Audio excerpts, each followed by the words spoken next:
এই যে দেশে এই অশান্তি গন্ডগোল আর এই যে ধরেন ক্যাওয়াজ চলতেছে না, এই ক্যাওয়াজের মধ্যে বাংলাদেশের আরেকটা বিশাল বড় একটা ক্ষতি হয়ে যাচ্ছে, যেটা বাংলাদেশের মানুষ আসলে জানেও না। সেটা হচ্ছে যে ইনফরমেশন টেকনোলজিতে এবং শুধুমাত্র যে মানে টেক ইন্ডাস্ট্রি তা না, পুরো ওয়ার্কফোর্স থেকে শুরু করে সব কিছুতেই আর্টিফিশিয়াল ইন্টেলিজেন্সের ইউজেস দিয়ে একটা রেভলিউশন ঘটে যাচ্ছে। এবং অনেক ছোট ছোট কোম্পানিও রাতারাতি বেশ বড় বড় বিলিয়ন ডলার কোম্পানিতে পরিণত হচ্ছে একের পর এক।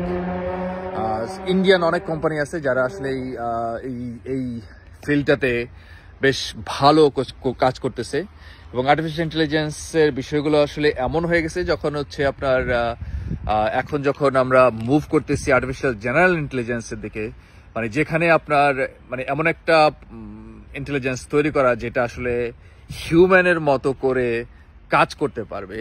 সো এই যে টেকনোলজি, এগুলোর যে অ্যাডপশন, মানে আমরা আসলে সেই মানে কি বলবো যে আমরা এমনভাবে পিছিয়ে যাচ্ছি যে এই ক্ষতিটা কোনোভাবেই আমার মনে হয় যে আসলে পূরণ করা সম্ভব হবে না। কারণ এই আগামী 2-3 বছরের মধ্যে আমরা আসলে একটা জাম্প, মানে প্রথম যখন আপনার মোবাইল ফোন আসলো যেমন একটা জাম্প পেয়েছিল, আবার যখন প্রথম ইন্টারনেট আসলো, যখন প্রথম কম্পিউটার আসলো, যখন এরকম একটা জাম্প এখন কিন্তু চলছে, ঠিক আছে?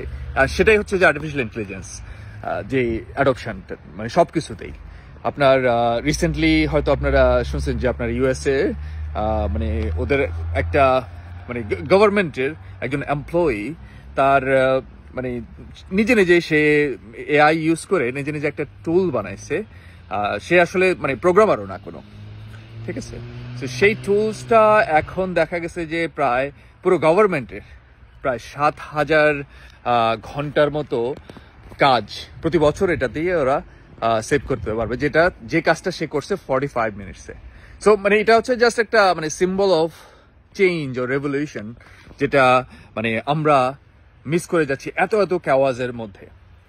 সো এই ইউনুস গং এই যে ক্যাওয়াজ আবার জিইয়ে রাখতেছে, সংস্কারের কথা বলতেছে বা নাই করতেছে না করতেছে, ওদের ক্ষমতার জন্য, মূলত মানে ক্ষমতা ধরে রাখার জন্য, পাকাপোক্ত করার জন্যই ওরা আসলে এই কাজগুলো করতেছে।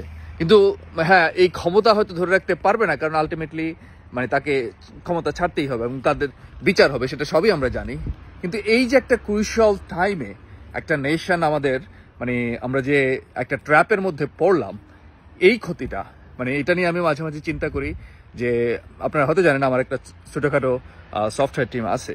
ইভেন আমাদের টিমও মানে একটা টুল তৈরি করছে আসলে, এই যেটা হচ্ছে যে আপনার মানে আমাদের কাজ, আগে যে কাজটা করতে আমাদের 3 জন লাগতো, সেই একই কাজ আমরা এখন হচ্ছে মানে একজন হয়তো কয়েক ঘন্টা সময় দিয়ে করে ফেলতে পারতেছে। সেখানে এই জিনিসগুলো আসলে মানে কি বলবো, যেটা হয় যে ক্যাওয়াজের মধ্যে থাকলে ইনোভেশন মানুষ কখন করবে? মানে সারাক্ষণ যদি আপনার এই পলিটিক্যাল ইয়েগুলো চলতে থাকে, যেখানে কোনো স্টেবিলিটি নাই, কিছু নাই, সেখানে তো আসলে মানে এই ধরনের মানে বৈপ্লবিক যে পরিবর্তনগুলো আসে সেগুলোতে জাম্প করা সম্ভব হয় না।